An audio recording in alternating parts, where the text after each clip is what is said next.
Би сандагт хэлсэн. Нарны алтлаг өмгийг ууж үзмээр байна гэж. Би сандагт хэлсэн. Зөөлөн сэрвэлзэх салхийг амталж үзмээр байна гэж. Би сандагт хэлсэн. Тэнгэрт байгаа хамгийн хөвсгөр үйлсийг шилэн хондгонд минь хийн гэж. Би сандагт хэлсэн.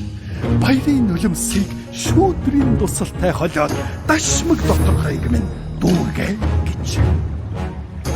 Би сандагт хэлсэн. Хаан хүний л ууж болох хам биерийг бүтээ гэж.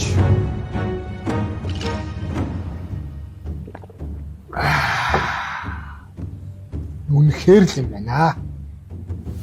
Хэлээгүй хам биерээ гэж. Би сандагт